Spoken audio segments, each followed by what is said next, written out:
up a little bit, his back to the basket, not as imposing or going to be able to impose his will on a guy like Mooney with his back to the basket. Notre Dame back down the floor, averaging just 9.5 turnovers per contest, but they've already turned it over 3 times in the first 3.5 minutes.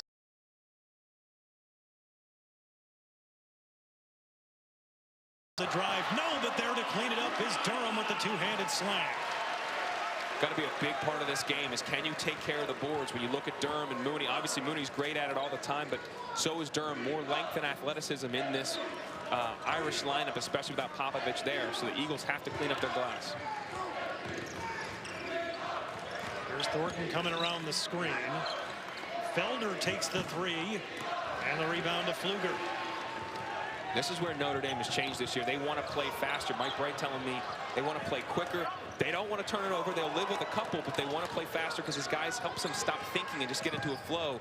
They haven't been able to do that early in this game. Heath leaving it off for Felder. Had it swatted by Durham, and now an offensive foul.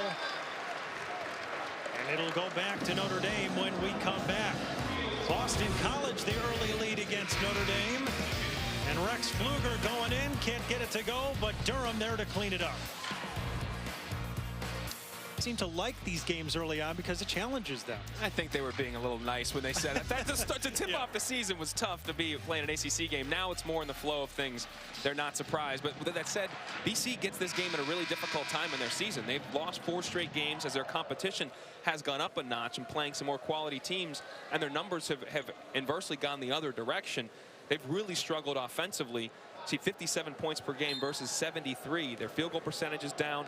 Their turnovers are up. And now part of it is because of the quality of opponent, as Jim Christian told us that we played. Part of it is because of how they've played. They haven't been able to get out transition because their defense hasn't been able to be good. Defense has affected their offense. They get fortunate here. There was a kick called there, so he's going to bring it back. But when they defend better, it allows them to get out transition, score before the defense is set. That's when they're better. In the half court, this team has struggled offensively. You see those numbers, a big drop-off for Boston College over the last 5, and we'll see if they can improve upon that today. You would think, though, too, that in an ACC game at this time of year, it's going to get the players to maybe elevate their play a bit.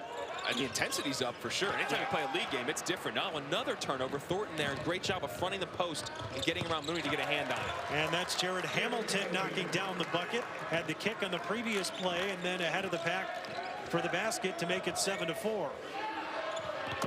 And the other way, Prentice Hub knocks down the 3. Just too easy. Simple little drag ball screen. He comes around and knocks down a 3. You've got to communicate better defensively.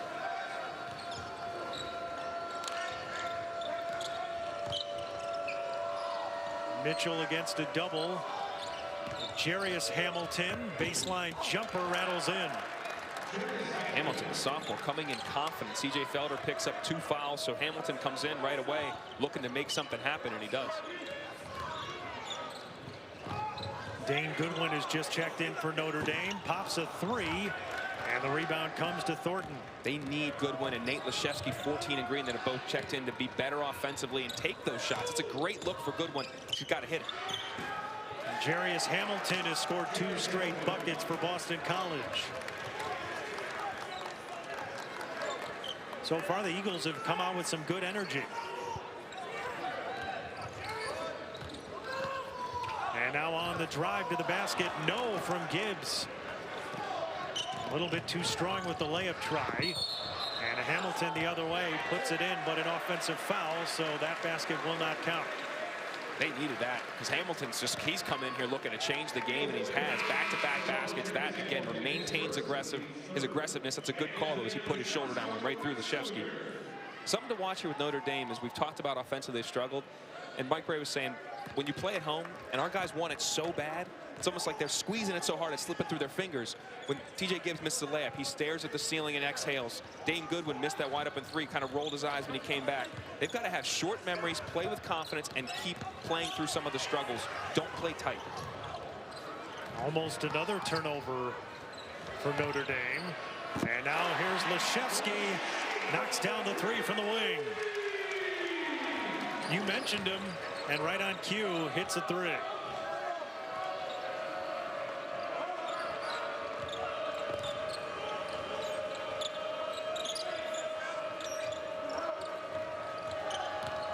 Mitchell going to work on Mooney and draws the foul. Really like that possession when they got the ball reversed and they get Mitchell in the high post. And as we said early in the game, whether it's Mitchell or Felder, if they can get Mooney isolated in the high post, that's a good situation for him, because you can't really help because you're in the middle of the floor, ball's in the middle of the floor, so you can't help on the wings. You have a one-on-one, you're a quicker, more agile four-man, if you will, going against Mooney.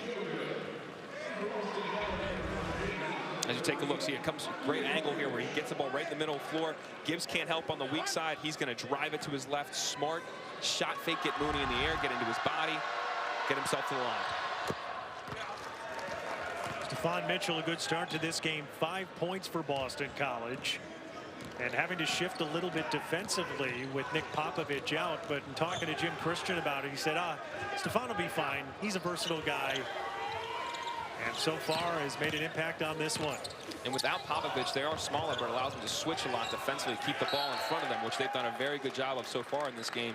And even when they had Derek Thornton get switched on to Mooney, Notre Dame rushed it and they turned it over, which Mike Brey worked on that a lot yesterday and today. When they get those switches, don't be too anxious. Reverse the ball, work it in. They did not do that. They turned that over the one time they had the opportunity. That one kicked out by Julian Rishwain. Eagles have been very active. They've gotten their feet on the ball, they've gotten their hands on the ball. And, you know, people say, well, you can't kick the ball. Yes, but you disrupt timing of the offensive flow when you do that and cause a restart. They're being very active on the ball and causing Notre Dame some problems.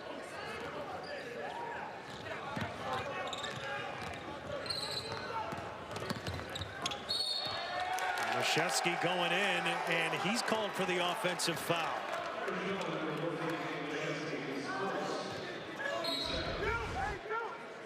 Krzyzewski being aggressive, gets his arm in there. As soon as you see that arm extend, that is the right call by the officials. A.J. Desai was on the call near side here.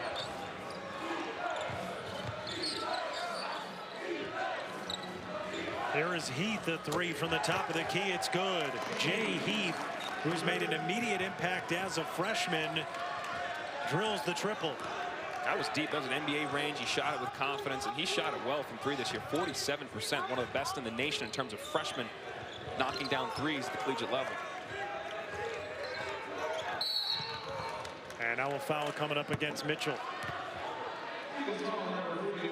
Smart veteran play by Pfluger. Just ripped it by Mitchell. Mitchell, again, was getting his arms in there, trying to be active, but ripped it in there and initiated some contact. Picked up the foul. BC's already got 4. You don't want to put Notre Dame, a team struggling offensively. You get a couple more, you get them in the bonus, might help get their offense going.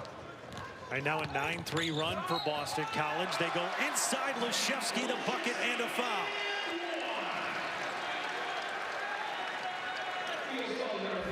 That's just great offense. Come off the ball screen, you drag me 2-play-1. The help side is laid by Rishwan, and then he really complicates the matter by being in the restricted area and leaning in and getting an easy foul. At this level, when you're at that point in time, you've got to try to jump and try to wall up. If you go straight up and down, you can do that with contact and not call for a foul.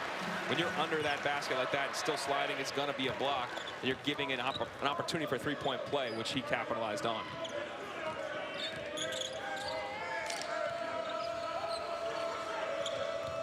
Here's Rishwain. Jared Hamilton. 11 to shoot, and they go inside. It's taken away by Pfluger down the floor. Too long for Goodwin. 3-point lead for Boston. Take another look at our ACC standings so far. And again, this is very early in the season, and ACC conference basketball making a cameo this weekend here in the month of December. But so far, Louisville at 2-0.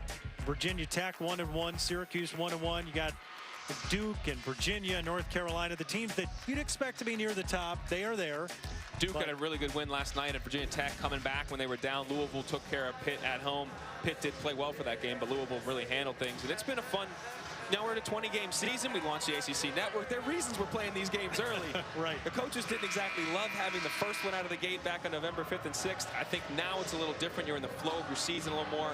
But this is a very difficult weekend for teams as you have some huge heavyweight matchups across the conference. Right. I'm sure the coaches didn't love having to open in conference play, but speaking purely as a fan and not a coach, it's great. We loved it. Every one of us covering the game, watching the game, give us the big matchups right out of the gate, and we did.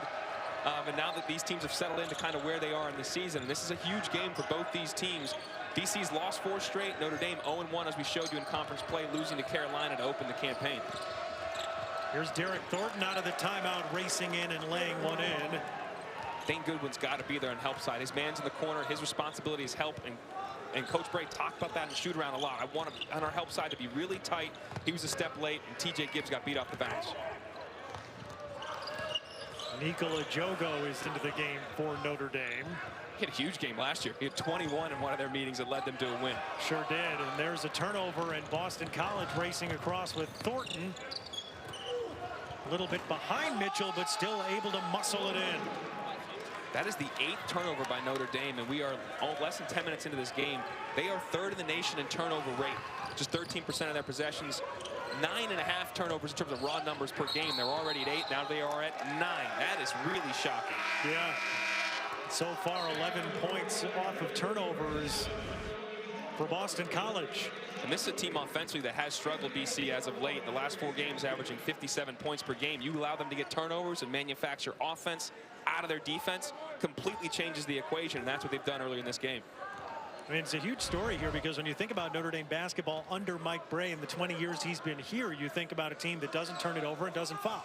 That's exactly what they've done. They've built that in the program. They've emphasized it as he's told us, and they've developed players that have high basketball IQs that play that way, but they've not done it in this game. I like this call going to a 2-3 zone, but John Mooney a step late in the closeout. Big 3 by Heath, trying to change the tempo and flow of this game for BC by throwing a zone in it, but they executed.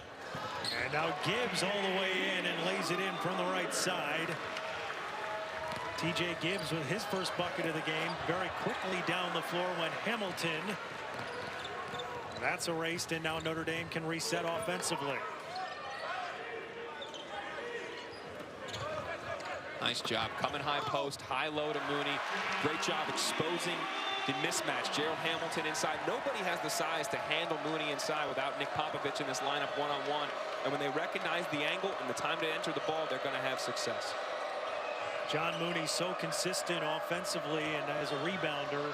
He's going to have favorable matchups today, but Thornton open for a 3 and drills one, and he's got 7 first-half points.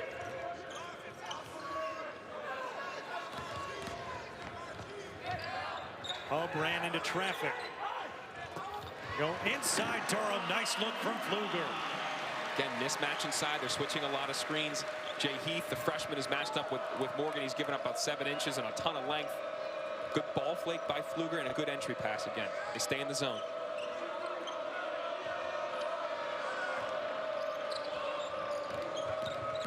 Jared Hamilton, Darius's brother. And now Thornton, the baseline jumper. Pretty move. 5th-year grad student is having a heck of a game so far. So the last 5 points, a big 3, a step back. He's had a couple steals. We talked at the beginning of the game. He needs to set the tempo for them offensively and defensively, and he really has done that today. That ball got tipped around, and it comes out to Thornton. We'll push it for BC. Heath on the drive-in kick. Jared Hamilton drills a 3. And a timeout taken by Mike Bray and Notre Dame. Boston College with a 12-point lead on the road. Dame's hung their hat defensively all year, despite their offensive struggles. Here they're in their zone.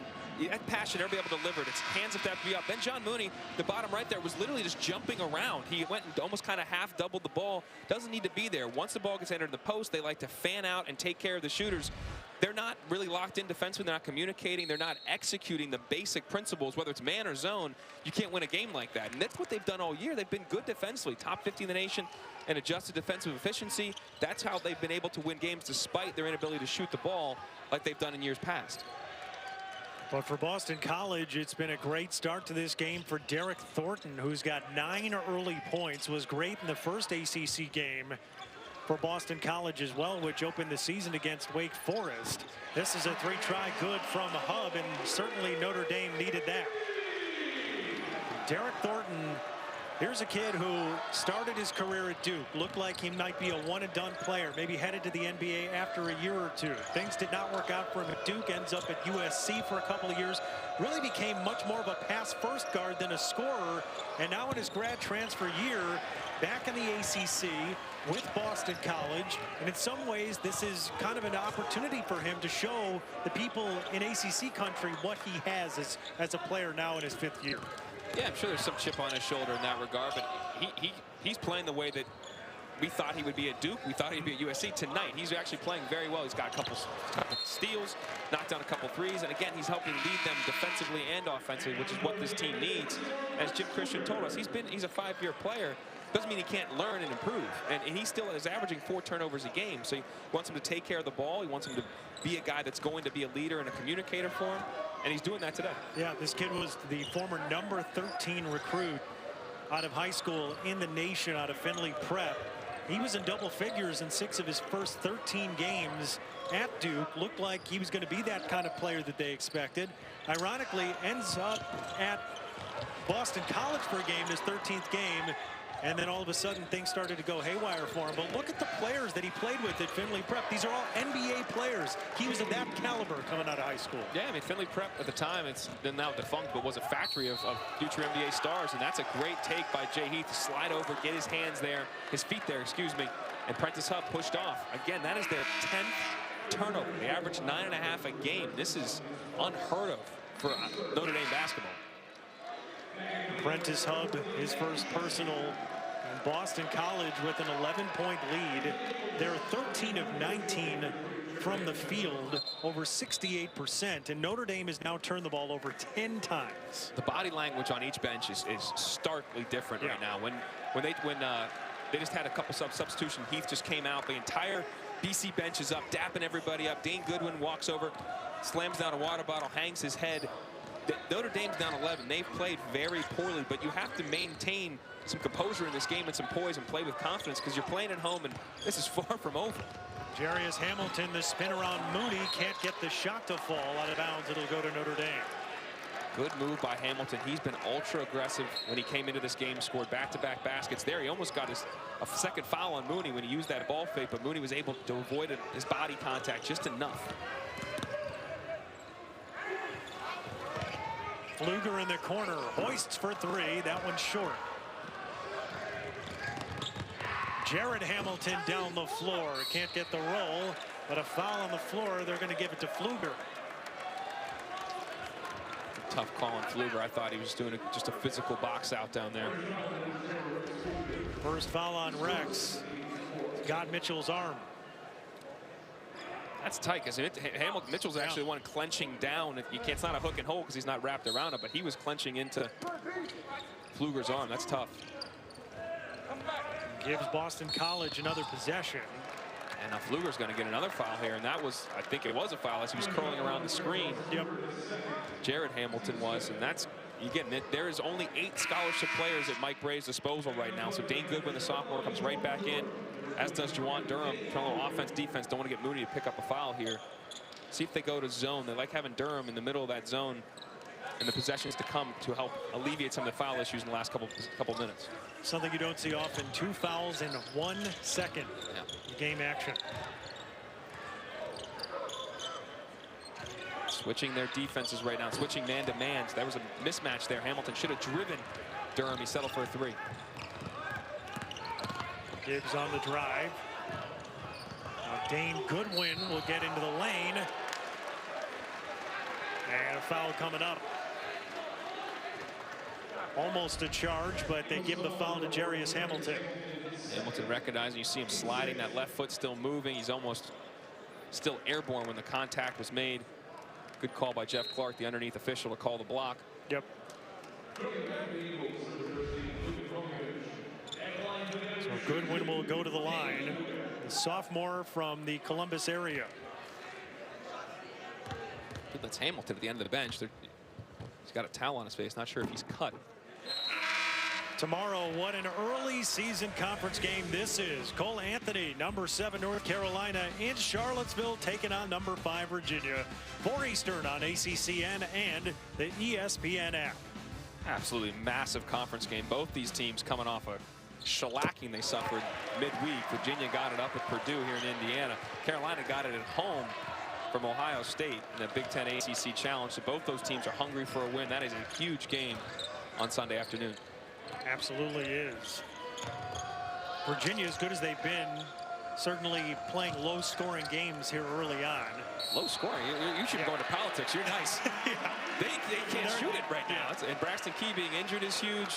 It's funny that across the conference ACC, outside of Virginia Tech and Louisville, nobody has shot it well. BC is shooting it well today, but over the balance of the season, offense is becoming very hard to find in the Atlantic Coast Conference this year. Well, I'm trying to be nice. They are the reigning champs. Yeah, that's last year, though. But I appreciate where you're coming from. So does Tony Bennett probably likes it, too.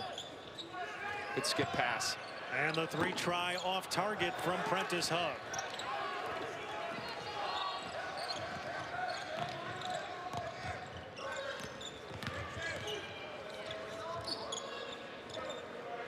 Kraljevic goes down to a posting Mitchell.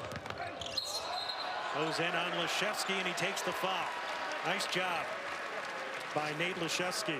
Second charge Leshevsky has taken. The first one was on Jarius Hamilton. This one on Stephon Mitchell. He's doing a really good job of moving his feet, getting his body into position. And you see that shoulder and that arm come out.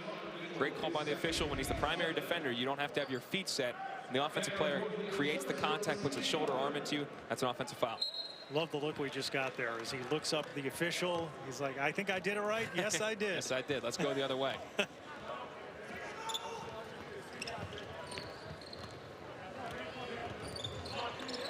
The last 5 minutes is critical for Notre Dame. Defensively, they've been better the last couple possessions. They need to help now turn that into some offense, get them to play at a better pace offensively right now, because it is a slog down there in the half court for them. Good one against a double team, no, and it comes out to Rishwain.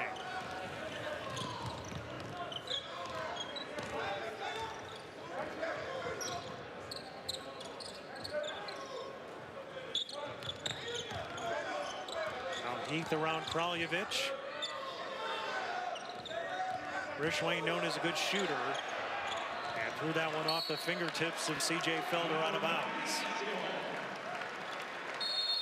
Boston College just one fields. Best thing we do at ESPN, one of, if not the best, is V-Week and all the money that this company has raised and given to cancer research. So get involved, folks. There's some sweet kicks, too, at Collins. Yeah, absolutely. Jogo went for the 3, could not get that one to fall. Now back the other way, Boston College, and Kraljevic throws it away from Felder.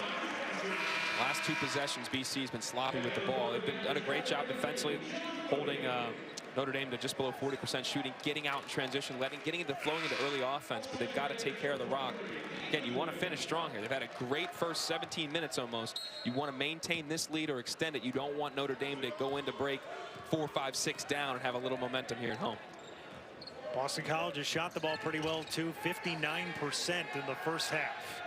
And Notre Dame's got to get a touch for Mooney inside. He's not had a touch inside in a long time. Good one against 2 defenders. That won't fall.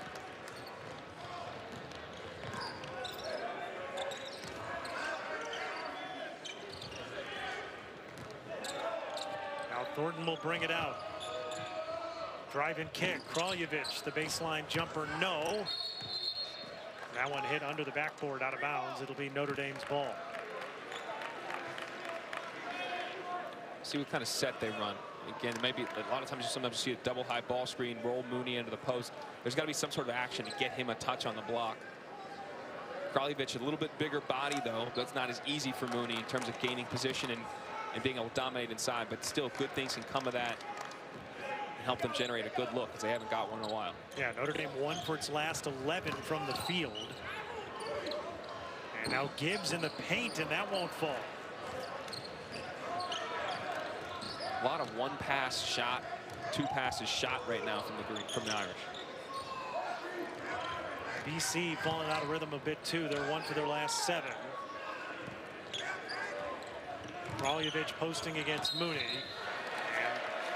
And foul against Boston College. Kraljevic trying to set the screen. Moving his feet there when he was handing it off. Easy call for Teddy Valentine right in front of us. So Jim Christian telling him, you gotta be sound, gotta get those feet set. Take a look, sliding, but throw the arm up there too. Easy, pretty easy call. To be set and allow that defender to have time to move even.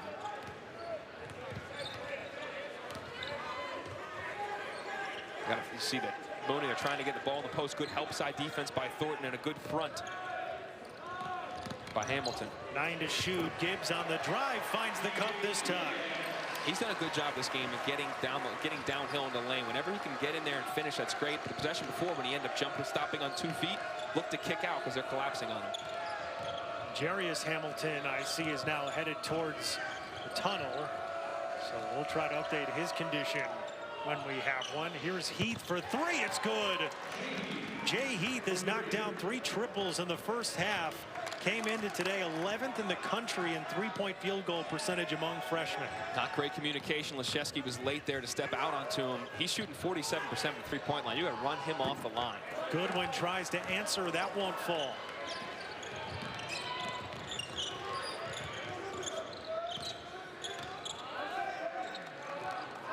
Under 90 seconds to go in the first half. One that's been mostly dominated by Boston College.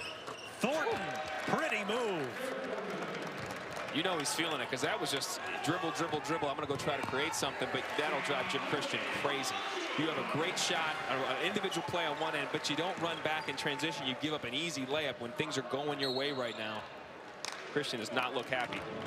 And now a timeout taken. 30. That ball screen, Leszewski's then 1 playing 2 on the other side, but you have to rush out on Heath. If he beats you and you're in a scramble situation, that's okay, because he's shooting it so well from 3 with his 3rd triple. This is just great defense, and Thornton just making a big time play. Took him about 15 dribbles. He got to a spot, maybe not his spot, but he knocked it down. BC playing the best they have in over 3 weeks right now. They're 4 straight losses, as we mentioned, to quality competition, yes, but they have not played well offensively and defensively. That's really affected them. When their offense is down, that's allowed them to they haven't played with the same amount of energy, but their offense is up right now. They're playing with a ton of energy. Yeah, BC coming off an 18-point loss against Northwestern earlier this week in the ACC Big Ten Challenge. Now Gibbs trying to feed underneath, and Mitchell got a hand in. And now a travel on Thornton as he tried to cut between 2 defenders. That'll be a travel on Thornton, but that's actually on Heath. Heath, it's like a quarterback throwing to a receiver when he doesn't run the right route. You've got to know that those guys are right there. So you throw it to him. What's he going to do with it? You've got to hold that ball, take on the dribble. If you got to corral it with 2, fine. Let Thornton come and get it. All right, so 39 seconds to go in the half. Notre Dame has been kind of out of sorts all first half. What do you think Mike Bray's going to tell them at halftime? Before we get there, we have to see how they finish this half. And BC is going to show a little zone now. You want to try to get Leszewski in the high post, look to turn and attack it, maybe a high low to Mooney. You want to finish with a good basket before we get into what the halftime talk is going to be, because it's a big difference between going down, they make a basket there, they don't. BC then hits a 2 or 3 here. Sure. It's a very different conversation. Notre Dame 11 first half turnovers. They average 9.5 per game. And now 9 seconds to go in the half. Here's Heath, 3 seconds, 2, 1 from the elbow, no, and that ends the first half of play. Well, the Boston College Eagles have come into Purcell Pavilion and played great basketball so far. They've lost 5 out of 6, but look great against Mike Bray's team. BC up 10 after 20 minutes. Heath and Thornton have needed to be keys, and they've been keys. Mooney on the other side right now, he's got just 4 points. He does have 9 rebounds, but they have to find a way to get the ball to the All-ACC player in the post. Watch for that here early on in the second half as BC starts with the basketball. They go back to Heath, and he misses on a long 3 try. And the rebound knocked out of bounds by Notre Dame. It'll stay with Boston College.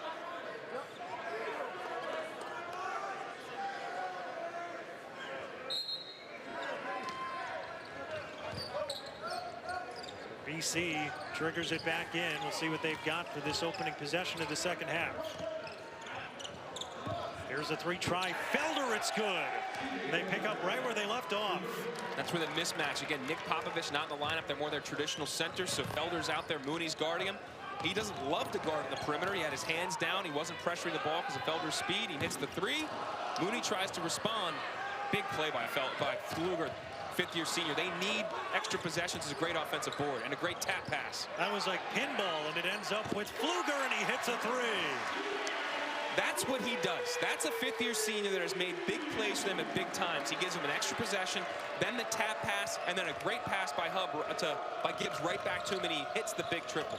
First points today for Pfluger, and there's Thornton with his first bucket of the second half, now 13 today.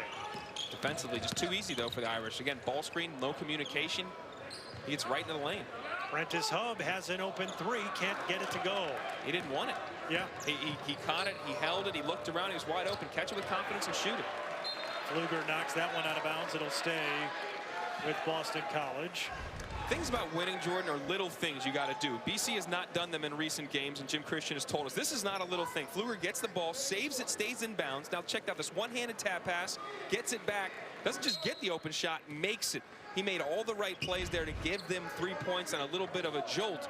But defensively on the other end, this team has to be better than they've been throughout the course of this game as BC has scored the first 2 possessions out.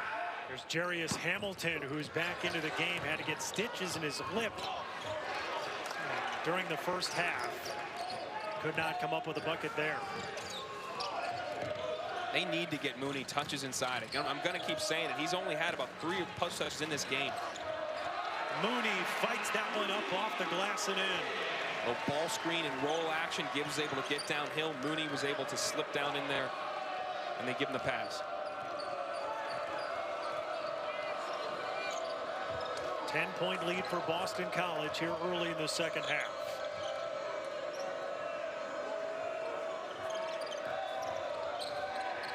Thornton leaves off from Mitchell, 9 to shoot. They kick Felder. Can't hit the three, and how about Mitchell skying over Durham for the rebound, and then Felder finishes.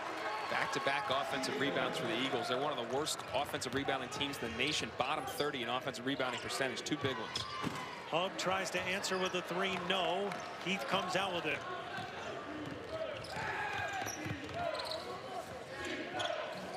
Felder, the fade, and that's too strong. Like he wanted to give up that shot, but took it. And Notre Dame back on offense. Gibbs puts it off the window. TJ Gibbs with 6 now. You mentioned that with Felder. Felder just gave the fist to the bench before that possession, asking for a sub. Hamilton waiting to come in for him, but number 0 in red is already pretty gassed early in this half.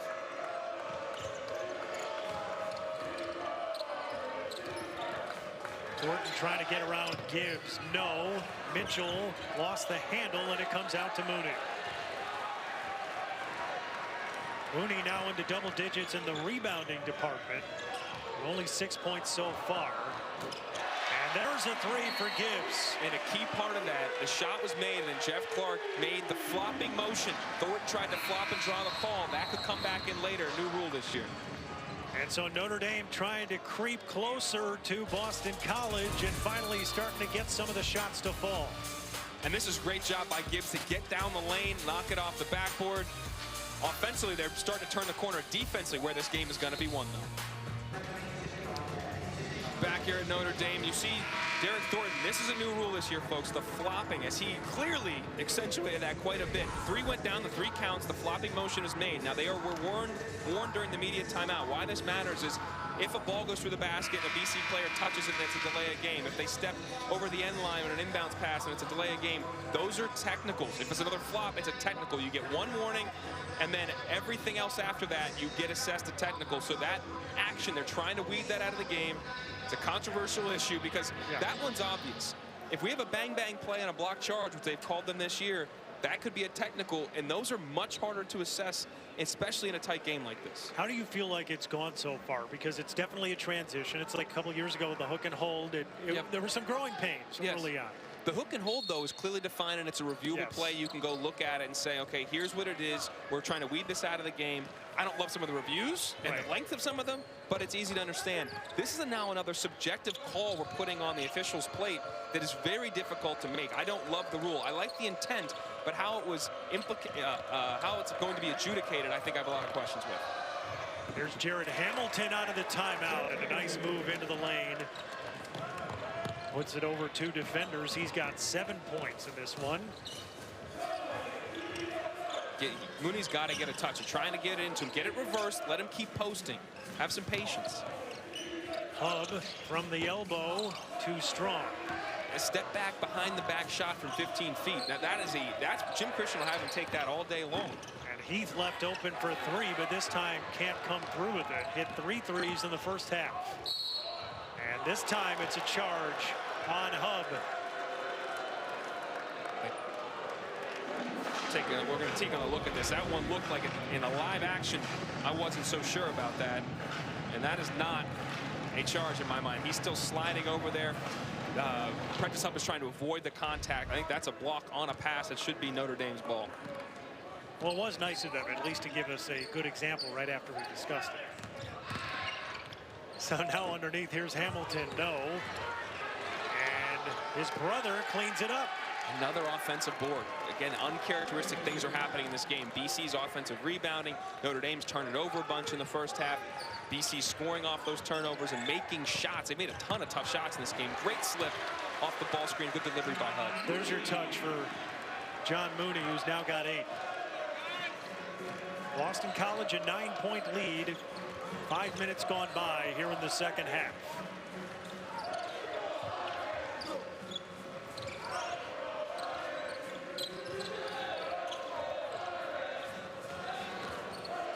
Al Thornton with 10 to shoot. On the drive, underneath Mitchell, ran into a buzzsaw down there, and it's knocked out of bounds. Prentice Hub was late on the initial help. He should have been in there really to deflect the pass. But then when he brought it down, it allowed Hub to get a hand on it. Take a look. Hub should be sliding over already. His man's the backside man. He gets in there late to get a piece on Shelton.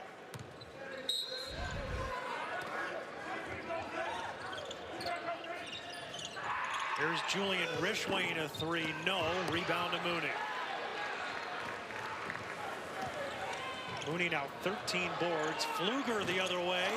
Can't get the roll from deep. And right out, and there's Gibbs to knock down the 3. What a huge back tap by Dane Goodwin to keep that possession alive. It was a good throw ahead by Gibbs. They've got to do that more. Good throw ahead, giving Pfluger a good open look in transition. He doesn't knock it down, but Goodwin keeps it alive. It's like the misfortune of having it roll out, then the fortune of having it come all the way out for a 3. Best time to take a 3 is off an offensive board or a situation like that where somebody reached, exposed your defense, you drive, you got guys collapsing, kick out, Rishwain drills it. The freshman from Los Angeles hit 4 of 7 3-point shots against DePaul, and they think he's going to be a 3-point specialist in Boston. There's a 3 try from Pfluger, and it gets stuck. I feel like it's been that kind of game for Notre Dame today. And again, they have to play through it. We said it earlier in the broadcast. Mike Bray knows his guys want it so much, and he says it's like you're squeezing something so tight it slips through your fingers, especially at home. Sometimes there's pressure when you're at home because you want to perform, and they're not making open shots. Pfluger's missed 2 straight that he normally would make. All right, so as a former player, when you're in a game where you feel like things are just out of sync, what can you try to do to get yourself back into sync? You have to be, first of all, vocal, and you got to do it on the defensive end, because if you start to string together stops, it'll help your offense. Get 3 stops in a row. It's what Notre Dame team calls kills. Many teams in the country call them kills. Great shot fake, knocked down by Mooney. Only a 2, though. Your defense can help your offense. That's why you want to keep talking to guys. Don't let your offensive struggles affect you defensively. And this happened earlier in the year, a couple weeks ago in Toledo. They couldn't throw it in the ocean. And they came back to beat a really good Toledo team in overtime. Olszewski 3 forced OT. They need to draw on that experience. Underneath, Thornton with the left hand. Blow by. You've got to guard the ball better. Dane Goodwin just got beat off the bounce. Thornton blows by. There's no help.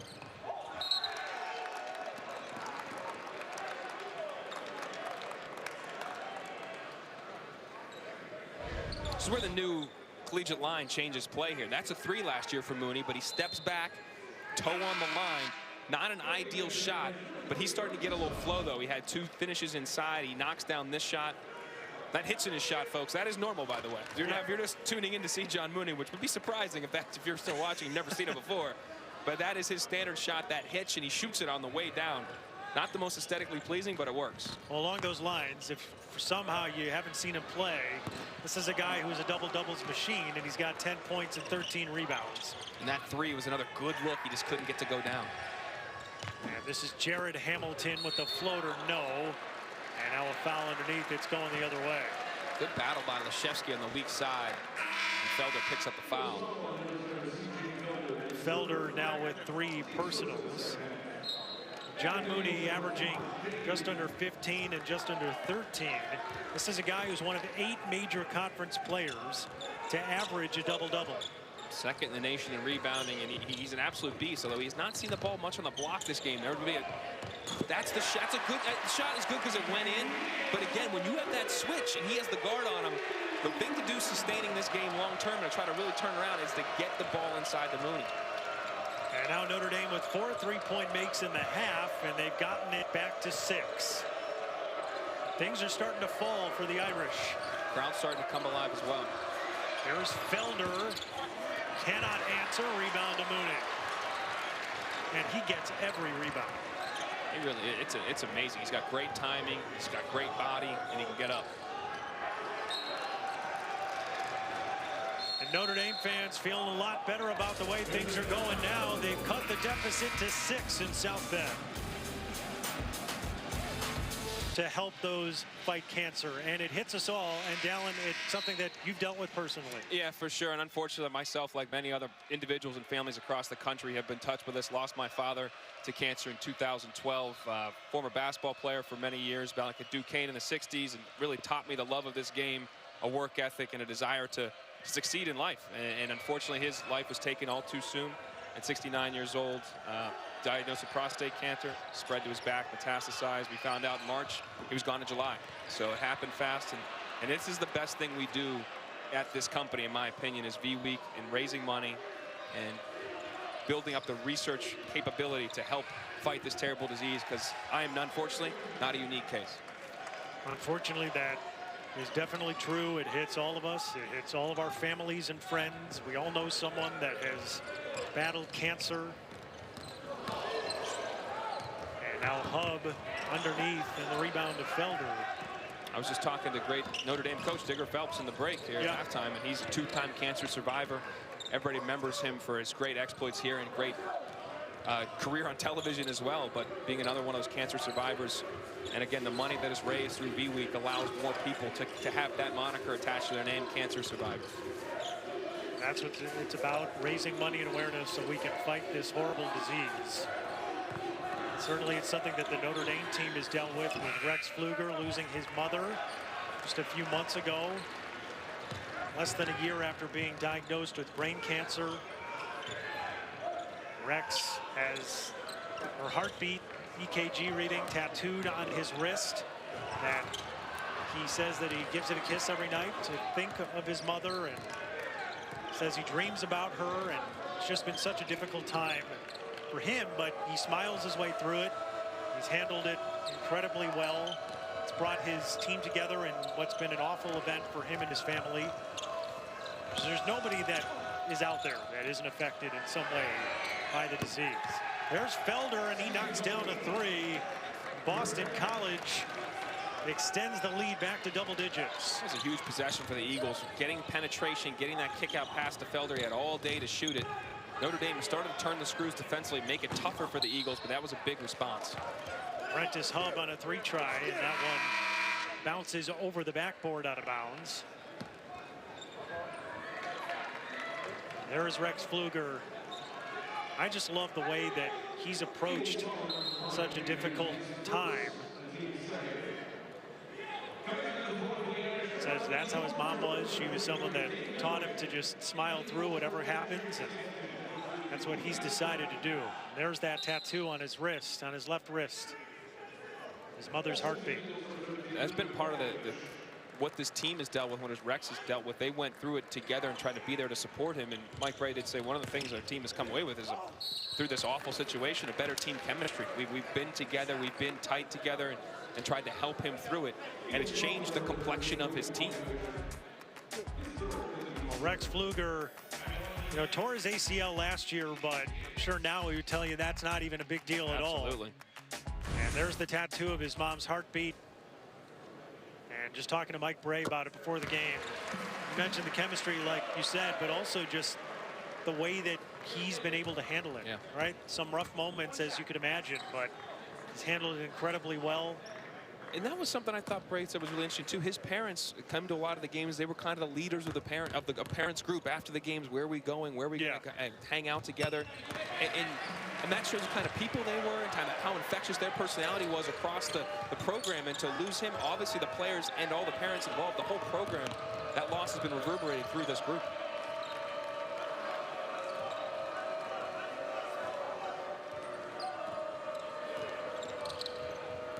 Nine-point lead for Boston College. Just over 9 minutes left in regulation.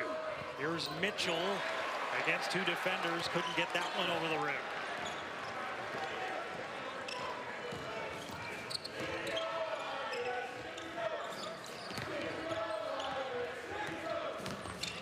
Here's Leszewski on the drive. That one's too short. He's got to kick that out. They collapsed on him. He had Gibbs right there to his right.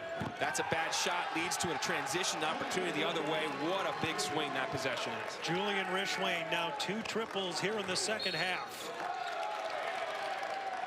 And Boston College has the lead now at 12 with 8:43 to go here in South Bend. 3 to go. So far, the Fighting Irish 6-0 in this building this season. But in danger of falling for the first time if things keep going the way they have for Boston College. This is the way to go.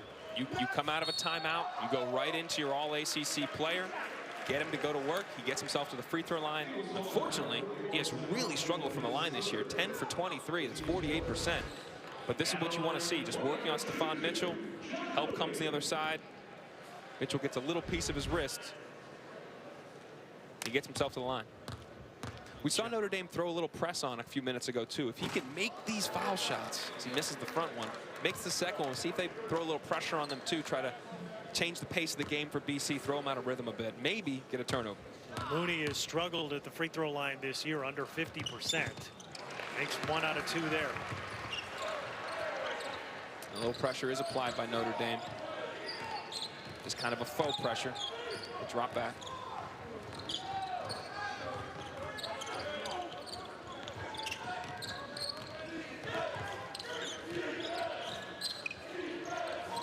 Heath almost he can't pick that up. Yep, good call. Travel. So Juwan Durham actually talking to TJ Gibbs. They got confused there. They didn't want to switch. Durham stayed long enough, but his athleticism and length disrupted Heath, and Heath ended up essentially making a self-pass and committing a turnover. First one this half for Boston College.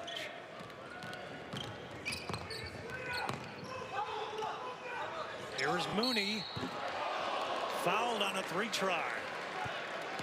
Kraljevic, hands on his head right there. Can't believe he did it.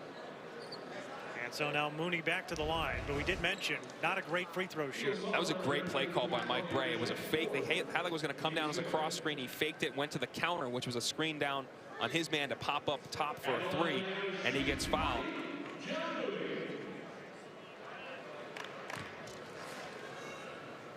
Four personals now on Luka Kraljevic.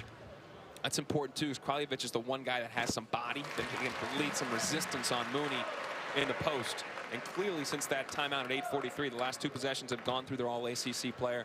Expect to see more of that down the stretch, trying to play through 33.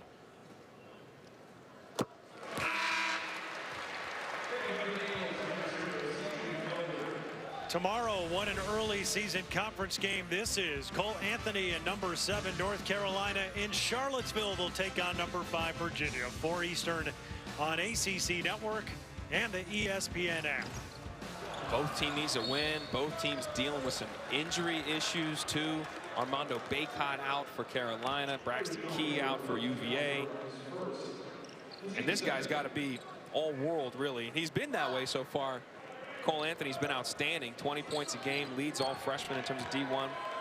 6 rebounds. He also has some dimes, but he has to do even more. He has to create more for himself and his teammates. Not an easy ask, to say the least, especially against the Cavaliers defense. Both these teams, like you said, needing a win after difficult performances in the ACC Big Ten Challenge. And 2 tries right there for Boston College, but they can't get it to fall. And now Gibbs, offensive foul. That's a tough one. I'm not sure TJ pushed his arm out, a little bit of shoulder contact. Thornton doesn't look going the other way. There's a big possession in this game. Notre Dame has to start stringing stops together, and they get it. This could really be big in transition. Blocker charge is another version of dance camp, I think. Here is Hove underneath, feeding Mooney, and he's fouled.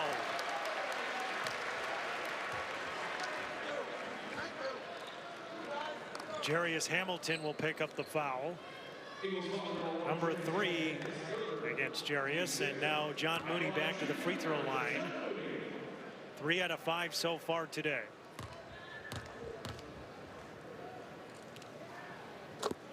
That was a good looking free throw shot. 10 toes into the floor, big fella. Hold that follow through. If he can be a good free throw shooter, you think about how many more points he would score. Getting the ball underneath. He's historically not that bad. He's mid 60% for his career. This year it's coming in at 48, but he's hit now at 5 out of 7. The crowd's starting to get into it. Big possession defensively. Notre Dame 7 out of 9 from the stripe here in the second half. And Pfluger, an ear steal, but it'll stay with BC. Again, that 5th-year senior making big plays, gets his hand on the ball. A little frustrated. I think he thought A.J. Desai, the official, was a little in his way. He wanted to lay out for that. Yep. He couldn't quite do it.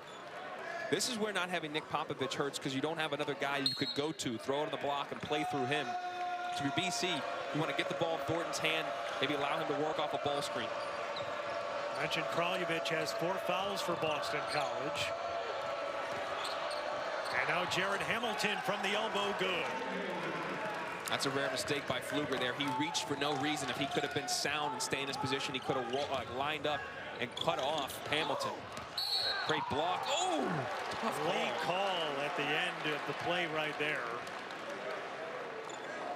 Take a look at what I was talking about with Pfluger. They get the kick out. You see Pfluger right here, reach for with his wrong hand. If you're going to reach, you got to, first of all, should have been out with his left hand, and then he's pointing, looking for help because he's out of position, and Hamilton makes him pay.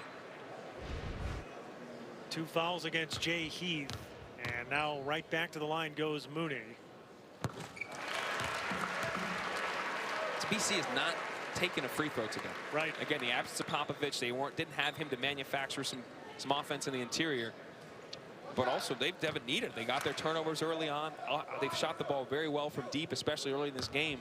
But down the stretch again, where are they going to play through? It's going to be in Thornton's hands a lot. See if he can get in the lane and create and kick, and he's going to need those guys, whether it's Hamilton or Heath, to step up and make some shots.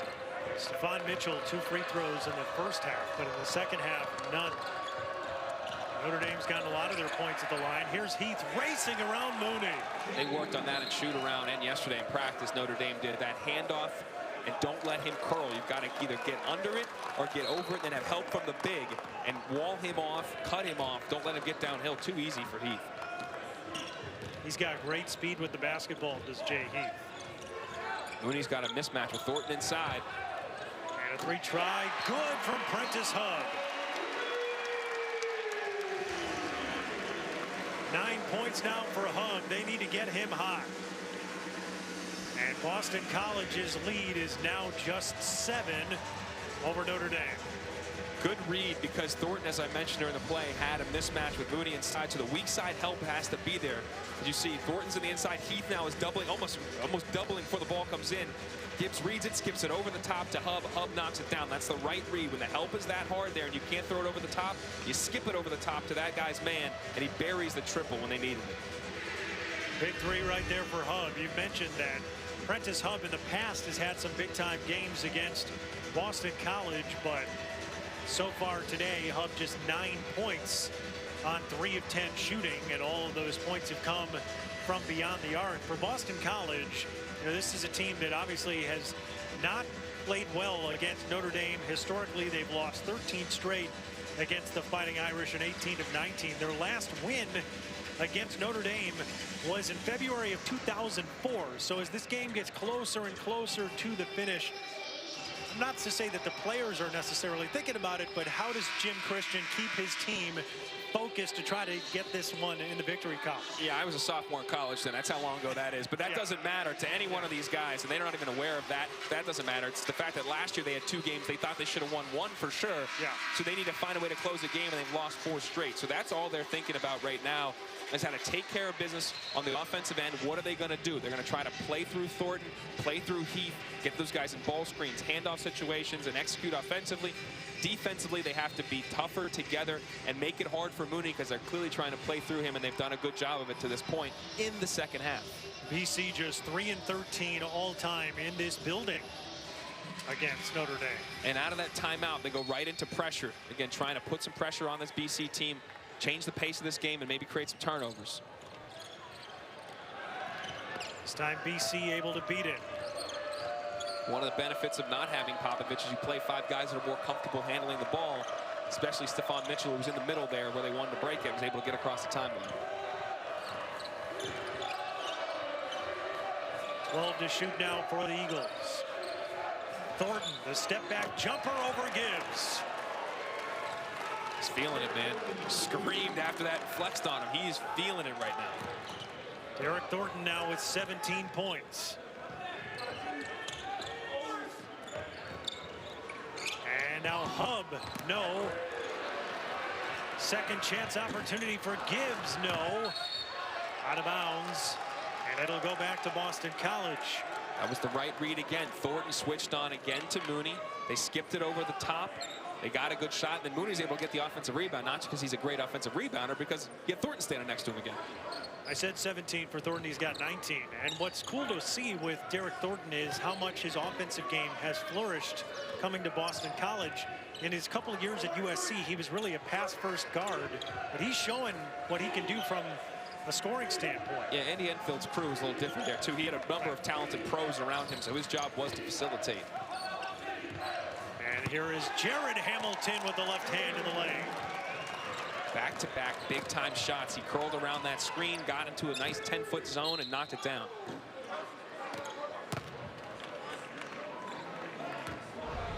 Taking a look at this. Thornton with the throwback. He came come off the screen, and then just Pfluger beat middle. He gets to his strong hand and flips it up there. And now Hub will go to the free throw line. Yeah, every time Notre Dame has crept back within 6 down, Boston College has had a run. A couple shots in a row, and they extend it back to double digits. Oh, that's a heartbreaker, too, for Notre Dame. But to your point, BC has handled every punch with a good counter punch on the road. Says a lot for this team's mentality. Again, they've lost 4 straight, but they've been battle testing the fact they've played quality competition. Notre Dame has not played that many quality opponents. They've lost to 2 of them. They beat Toledo, who's another top 100 team. Pfluger, the near steal. It's out of bounds off of Rex. Juwan Durham back in to add some size for Notre Dame. As Pfluger and company try to get a spark on the defensive end. They go zone out of this side out of bounds, too.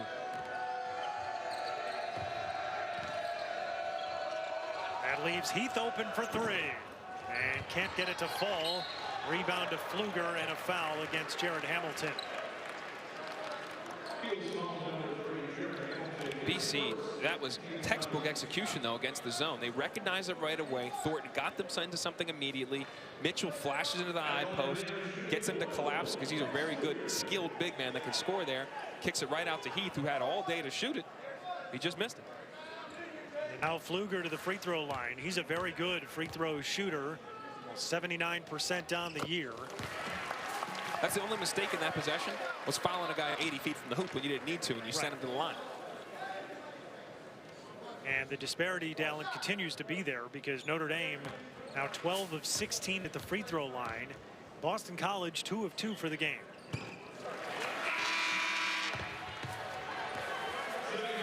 Get a quick substitution in here, allow them to set up their pressure. It's Prentice Hub goes out.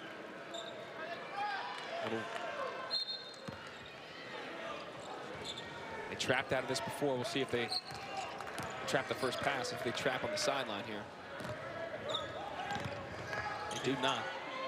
Beat the pressure easily, and then that one turned over to Notre Dame.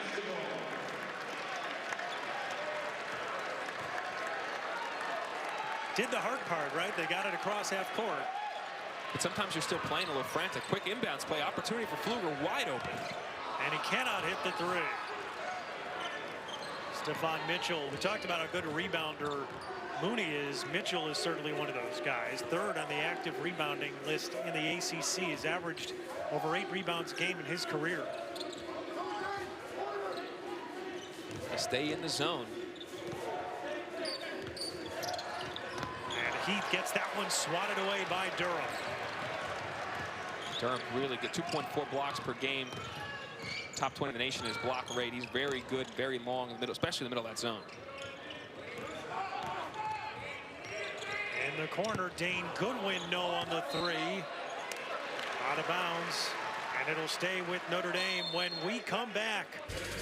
Boston College, a 9-point lead. He's not turned the ball over. He's done all that. He's got 19 points. At key times, he's hit big, big shots from distance or from the interior. And at moments where you thought Notre Dame would turn the screws, he's found a way. And it's not just that he's making easy shots. He's making tough shots at critical moments. He showed his full repertoire. He's got his team set up and a chance to do something they haven't done here, they being BC, in almost 15 years, over 15 years. And they're on the precipice of it. Yeah, it's pretty amazing. Notre Dame has not led in this game even once. He's also got 4 assists, 2 turnovers. That was another thing. He can't turn the ball over. He's been really smart with it at the right times. Dane Goodwin, a three from the wing, no. Tips around, and out of bounds. It'll stay with Notre Dame. Boston College is trying to get a timeout called as they tip that one back. 3:15 to go. BC and Jim Christian trying to vanquish the demons that they have experienced against Notre Dame. They've got to play through Mooney though. Still, they've got 3 minutes and 15 seconds. Every shot doesn't need to be a three. They've got to play through Mooney offensively and try to get stops defensively.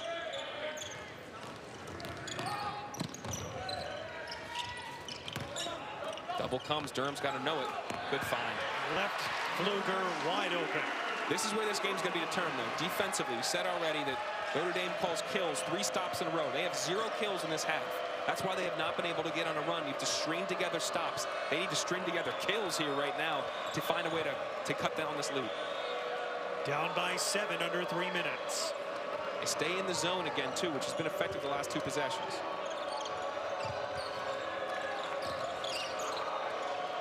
Now Thornton, 4 seconds to shoot for Boston College. Heath into the shot clock, swatted out of bounds by Mooney in a shot clock violation.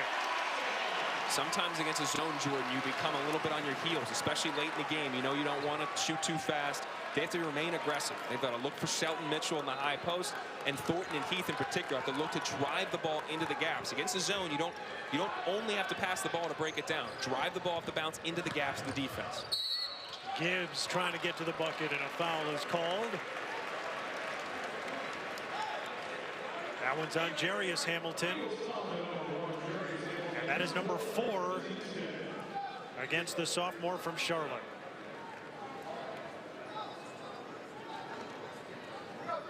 Again, if he can make these free throws, allows them to set up their pressure. They can drop back into that zone potentially. Those things hurt you because it takes you some time to break the press. You can't play too fast. Then once you get down there, you're like, okay, now so he sets what they're in. They're in a zone. You back up, you try to run something. You're down to 18 seconds of the shot clock like that. So Gibbs hits the first. TJ Gibbs now 18 points in this one.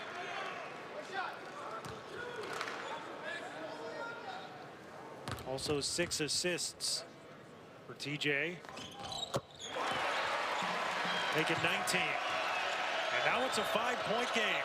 Trap the first pass. Thornton's in trouble. BC able to manage through that pressure.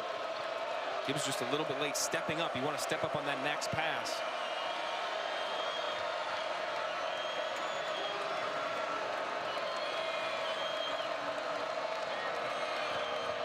Thornton Shot waved off. It's the right call. Mitchell went down.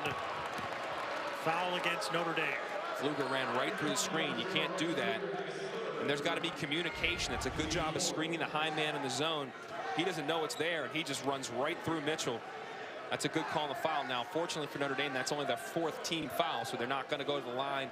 And again, new rule this year, the shot clock does not reset to 30. Right. It's at 20, so from a time standpoint, really nothing there bad happened for Notre Dame. 3 fouls on Rex Pfluger.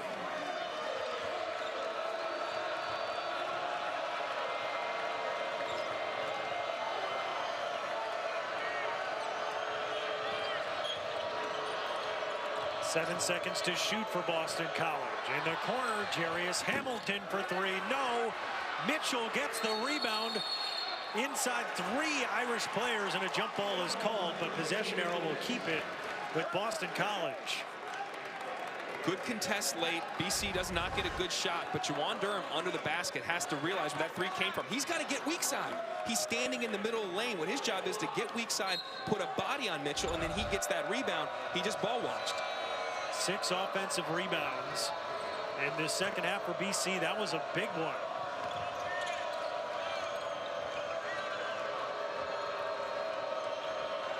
Ten to shoot, 90 seconds left in regulation. Thornton coming around a screen and an offensive foul. Hamilton called for it as he tried to set it. And Jarius Hamilton, if that's on him, that's 5. Yep. So Jarius Hamilton is fouled out of the game with 1:26 to go. I'll bring Kraljevic back in, and he's got 4 fouls, and his game is very different. Actually, they're going to change that. They're going to send Kraljevic back to the bench, put Felder in, which fits more in terms of being able to break down this zone. You take a look. It does look like he's slightly moving there with his left knee, left hip into Gibbs's body. You've got to know in this game, that has been an emphasis the last couple years in college hoops. You got to set those feet, stand there, be stationary, especially when you're on 4 fouls. If you don't set a good screen, you got to move on. Because a lot of times it's the guy coming off the ball who's got to set it up better to use the screen. This possession out of a dead ball, again, it's got to go through Mooney. Then you got to find a way to get him a touch primarily on the post, especially if they get a switch here with Thornton. They got the switch. 5-point game, 1:15 left. Pfluger inside. Durham. Yes! And Mooney was there underneath with Durham. And now it's a 3-point game under a minute. They stay in the zone. Felder is good. 0 red in the middle of the zone, but I like the timeout by Jim Christian. Let's draw up a certain zone play here that maybe has not been scouted that can help you give a better look. Notre Dame on an 8-0 run over the last 3:28. This was the play you wanted in terms of getting the switch with Thornton onto Mooney, but Pfluger just kept going and just threw it up top to Durham, and Durham was able to finish. Mooney just cleared the space underneath at the very end there. They do have to realize, though, if they're going to keep switching this, like Mike Bray taught him his club yesterday, pull it back out, get guys balanced, and get the ball inside. You don't need to rush. Pfluger actually played a little too quick and used the bounce too much, but he's a smart player, made a really great pass to Durham who could capitalize. And now you got 54 seconds left, 54.7. The momentum clearly is favoring Notre Dame. They've taken this from a double-digit deficit down to a 3-point deficit. What is Jim Christian telling his guys? Because this is weather the storm, right? Not now. Now you got to go make a play. Yeah. You got to find a way. You can't let the emotion of the game get you. I'm interested to see if they run zone, because that's what's brought it back into the game the last 3 minutes, is playing that zone. It looks like they are lining up in it. We'll see what Jim Christian drew up in terms of trying to exploit the zone. You want to try to find a way to either get Thornton getting high screen off the zone after the ball getting reversed, or get Felder a touch in the high post. He is good and versatile in the high post when he catches it against the zone. They're not allowing Heath to get the ball. Look at Pfluger denying that pass, kind of blowing up the play they had drawn up. 5 seconds now to shoot. It comes out Heath, a 3, good! Jay Heath, cold-blooded 3 for Boston College. And they're back up 6 with 36.3 to go. They started that possession in that 2-3, and then they kind of matched up out of it late. You see this, they kind of can match up, and Pfluger's just giving too much help. He doesn't need to put that foot. He's a foot too close to Felder. You got to let Durham do his job and try to defend Felder 1v1. He had Mooney behind him. Pfluger's just in no man's land, and Heath, who's been knocking down threes and also 47% of the season, you can't give him that look. Again, the last win for Boston College against Notre Dame, February 4th, 2004. We're talking 15+ years. And it has been all Notre Dame in this series in every way. And so now here's Boston College on the road in their second ACC game this season with a chance to win for the first time in this building since 1997. That's unique and all, but tell you what, this team's lost 4 straight games. They're 1-0 in ACC play. What matters being 2-0. I like this press. Make them run a little bit of time off the clock, play faster. See if they can get Mooney in the post here. Looked like it was touched. Teddy Valentine saying he can't see it. What happened? He's having that consult with Jeff Clark. If it was touched by BC, under 2 minutes, you can go to the monitor. I think that's what they're going to do. That's what they will do. We'll take a look here too.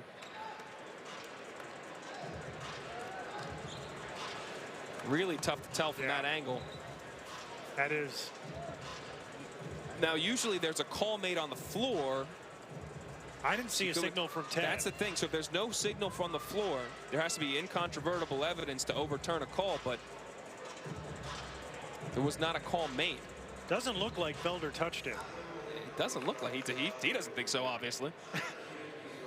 But you can see the rotation of the ball doesn't look like it changed at all, which would mean that he did not touch the ball.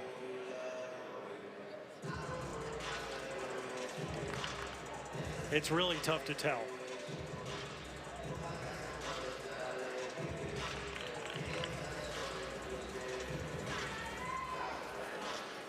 I don't know. I don't think he got it. It doesn't seem like it to me. Oh, that angle, it looks like the finger might have gotten it.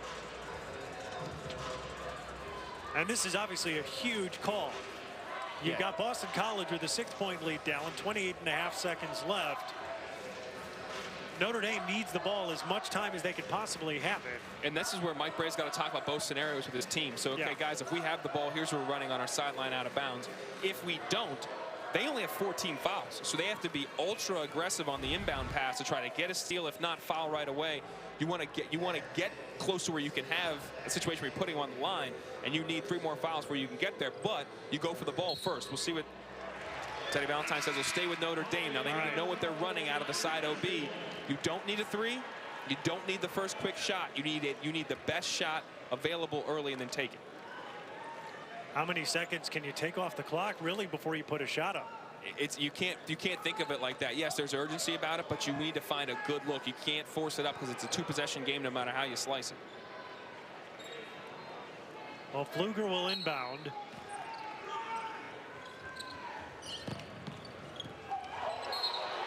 And it's turned over by Prentice Hugg. Couldn't handle the inbound. Heath was guarding him tightly, and now the shot clock is off. It's almost fitting for a team that turns it over, 3rd fewest in the country, 9.5 a game. That is their 15th of the game. They've been uncharacteristically sloppy with the ball, and they pick up the foul right away on Thornton. Yep. Now BC's got to be careful where they catch the ball here. When you catch it, you want to try to catch it from the block to the 3-point line and towards their basket. If you catch it from the block towards the baseline or in the corner, you're setting yourself up to get trapped. And he cannot run. This is a tough place to inbound the ball. You got to be careful where you catch it, because your trap is coming. And now Mitchell didn't like the angles there and will call timeout. That is their final timeout too. So now they set it up. Jim Christian's upset too, because you got to play with urgency. Nobody even cut to get the ball. They were not really in anything. They've got to play like they're on the road up 6 to try to ice this thing. Slow developing play without question.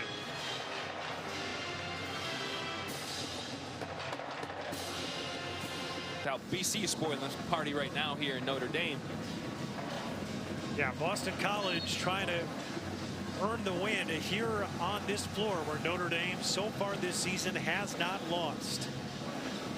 The 13-game winning streak for Notre Dame against Boston College is the 5th longest streak for Notre Dame against any team in their basketball history. This has been a one-sided series for the most part. Rishwain comes in the game, another guy that can make free throws, but they're not at that point yet. You've got to handle the ball and handle the pressure.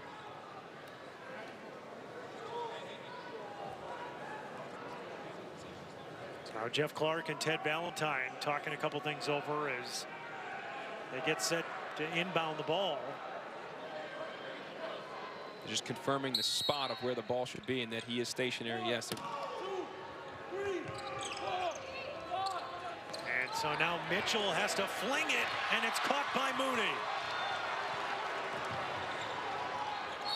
21 seconds, and now Heath going for the steal and a foul.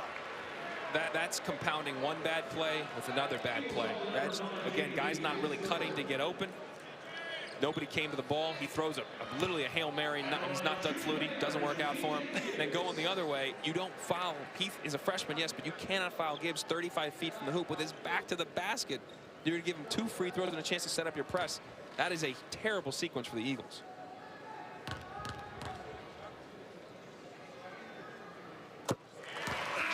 Gibbs makes the first.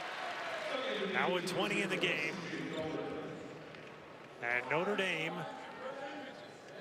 which has not led in this game even once, trying to find a way to see if they can sneak up and tie this game, perhaps, and win it late. 4-point advantage for Boston College.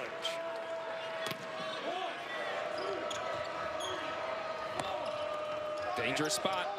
Felder getting trapped. No timeouts, and Notre Dame has possession. Yep, they knew it. Great job by the Green. Notre Dame will have the basketball after the successful trap. We were just saying, you cannot catch the ball in the coffin corner. They call it that for a reason. And good job to not foul by Pfluger. I thought he was going to give the sideline to Felder when Felder pivoted there, but he got over just in time. And the inbound almost stolen away. Mooney's got it underneath to Durham, and it's a 2-point game. And they're going to have to try to get one trap and then get a foul. You want to play ultra aggressive, still only 5. Oh, man.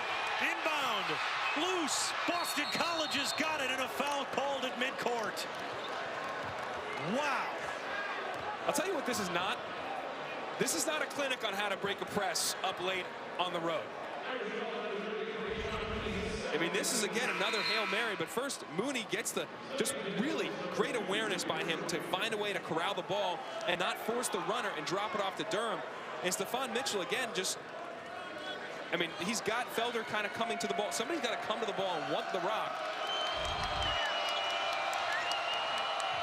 Inbound comes to Thornton, and there's the foul on Gibbs, and that is now the 7th against Notre Dame.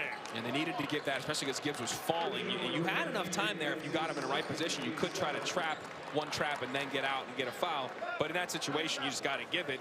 You put Thornton on the line with a chance to make this a 2-possession game. On the season, he's shooting 72% from the free throw line, 34 for 47 coming into this game.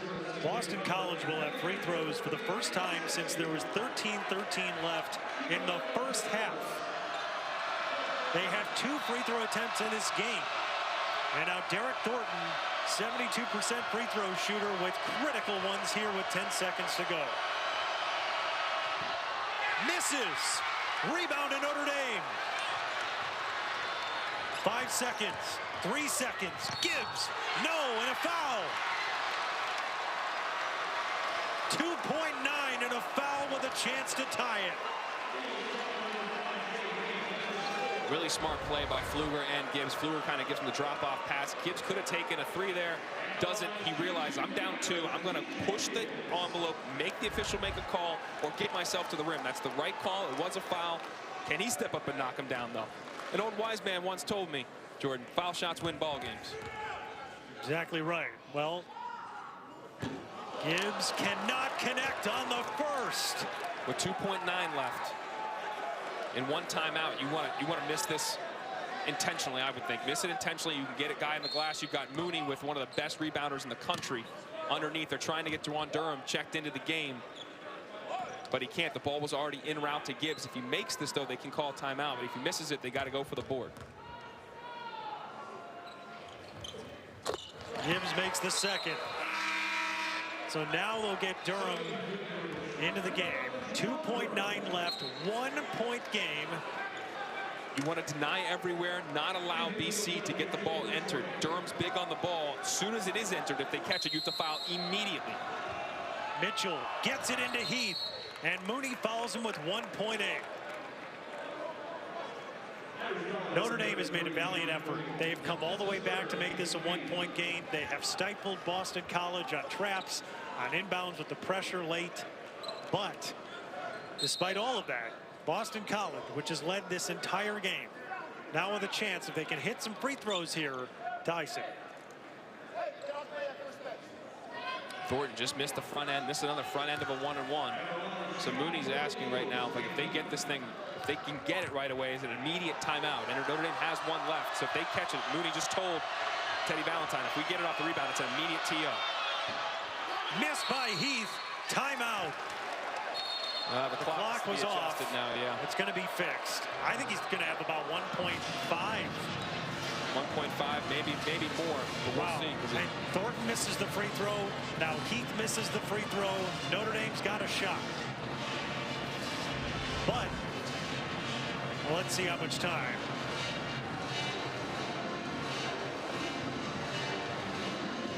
Goodwin's got that ball at 1.7. It's immediate, yeah. And bear in mind, Mooney did just say to Teddy Valentine, we want the timeout. So they were aware of it. Valentine made the call right away. It's when his hand goes up is when that clock should stop. And it was up pretty immediately. Okay, so 1.7 left. What's Mike Bray drawing up? It's the Bryce Drew type play for all those who remember Valparaiso. People from Indiana probably remember that. They're watching. You want to have your best inbounder on the ball, which throwing the ball, which is probably going to be Pfluger. You want to have some action where Mooney can try to come throughout the three-point line or so, throw it high. He can catch it and high point it, and you want a guy running off him. And in this situation, maybe Gibbs, maybe put Dane Goodwin in the game, a guy that can make an outside jump shot so you can catch it and flip to them in that amount of time. Boston College has not won in this city of South Bend, Indiana since 1997. They have lost 13 straight against Notre Dame, dating back to February of 2004. But right now, the Boston College Eagles with 1.5 seconds left with an opportunity up by 1, trying to hang on for a victory here in Purcell Pavilion. So Teddy Valentine just came over and clarified by rules, because the ball was touched, 3/10 have to come off the clock. Okay. That's how it operates. So down to 1.5 now. Pfluger will inbound it. Mooney's on the far side. Dane Goodwin is in the game. Leschewski, another three-point shooter who made a three to send the game to overtime against Toledo. They've got their best shooters around, and we'll see how they operate with Mooney. Nobody's on the ball. Goodwin's got it for the win. No! And Boston College ends the streak. The Eagles move to 2-0 in the ACC, and they beat Notre Dame on their home floor for the first time this season. You got to tip your cap to the Eagles. They came out from the tip, and they took this game to Notre Dame. They almost tried to give it away down the stretch, but they made just enough plays to find a way to get a win on the road. And how about this? BC lost their 4 straight games. They win a game. They're now 2-0 in the ACC. They're atop the ACC with Louisville. 73-72. Boston College gets the win for Dallin Cup. I'm Jordan Burnfield. Thanks for joining us here in South Bend. We now go to Jack Spinks Stadium.